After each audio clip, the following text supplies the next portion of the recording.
వర్షాభావ నేపథ్యంలో శ్రీ మహాభారత అంతర్గత శ్రీమద్ విరాట పర్వ సప్తాహ ప్రవచన కార్యక్రమం నంబి వేణుగోపాలాచార్య కౌశికచే స్థానిక గీతా భవన్ లో ఆదివారం 26వ తేదీ నుండి ఆగస్టు 1వ తేదీ శనివారం వరకు నిర్వహించబడను. ప్రతిరోజు సాయంత్రం 6 గంటల నుంచి 7 గంటల వరకు నిర్వహించబడనని నిర్వాహకులు ఈ సందర్భంగా తెలియజేశారు. ప్రస్తుతం మన ప్రాంతంలో వర్షాభావ పరిస్థితులు ఎదురైనాయి.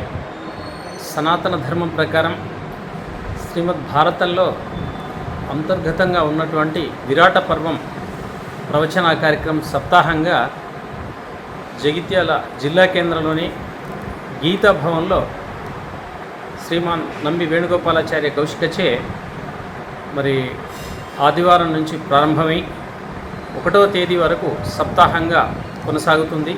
అది సాయంత్రం 6 గంటల నుంచి 7 గంటల వరకు సప్తాహ ప్రవచనం కార్యక్రమం గురించి అంటే ప్రధానంగా మనకు వర్షాభావ పరిస్థితులకు శ్రీమద్ విరాట పర్వానికి ఉన్నటువంటి సంబంధాన్ని తెలియజేస్తూ రేపటి నుండి జరిగేటువంటి కార్యక్రమంలో భక్తులంతా కూడా సకాలానికి ఇచ్చేసి గీతాభవన్లో జరిగేటువంటి అండ్ సాయంత్రం 6 గంటల నుంచి 7 గంటల వరకు ఆదివారం ప్రారంభమవుతుంది.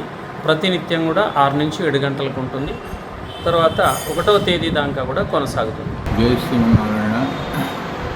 ప్రాచీనంలో మన భారతీయులంతా కూడా ప్రతి కార్యక్రమానికి ముందుగా దైవాన్ని ధర్మాన్ని ముందు పెట్టుకొని కార్యక్రమాలు చేసిండ్రు అనేటువంటిది మనకు పరంపరగా పెద్దల ద్వారా తెలుస్తుంది. దేనికైనా కూడా ధర్మ ప్రవర్తన భగవత్ చింతన అనేటువంటి 2 విషయాలు. ధర్మంగా అవకాశం ఉన్నంత వరకు ప్రవర్తించడం, భగవంతుడిని చింతించడం, ఈ 2 తప్ప 3వ మార్గం వీటితో సమానమైన గొప్పైనటువంటి మార్గాలు కావు.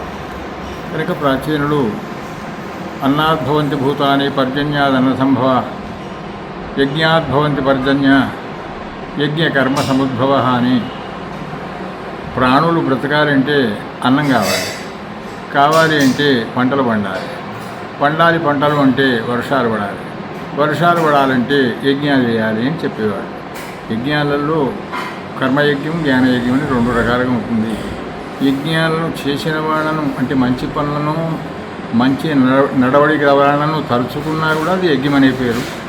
ప్రాచీన కాలం నుంచి మనకు పరంపరగా వర్షాభావం కానీ సరైన పంటలు లేకపోతే శాంతులు లేకపోతే జనాలలో దాని తర్వాత ఒక ప్రశాంతమైన వాతావరణం కోసమై ఋషులు రచించినటువంటి యొక్క ఇతిహాసాలు పురాణాలను చదువుకోవడమో చెప్పుకోవడమో వినడమో జరుగుతుంది. ఆ కోవలో వర్ష అభావం ఏర్పడితే ఆ వర్షాల కోసమై ప్రాచీనులు మహాభారత అంతర్గతమైనటువంటి యొక్క విరాట పర్వాన్ని చెప్పుకోవడం వినడం ద్వారా వర్షాలు వస్తాయని ఒక ప్రబలమైనటువంటి యొక్క విశ్వాసము మన భారతీయులు. కనుక దాన్ని ముందు పెట్టుకొని స్థానిక గీతాభవన్లో సాయంత్రం 6 నుంచి 7 కానీ 7:30 కానీ విరాట పర్వం భారతాంతర్గతమైనటువంటి యొక్క విరాట పర్వాన్ని చెప్పుకుందామని అందరికీ తెలియజేస్తూ అందరూ కూడా అవకాశం ఉన్నంత వరకు రావాల్సిందిగా ప్రార్థిస్తున్నాను. జై శ్రీరామ్.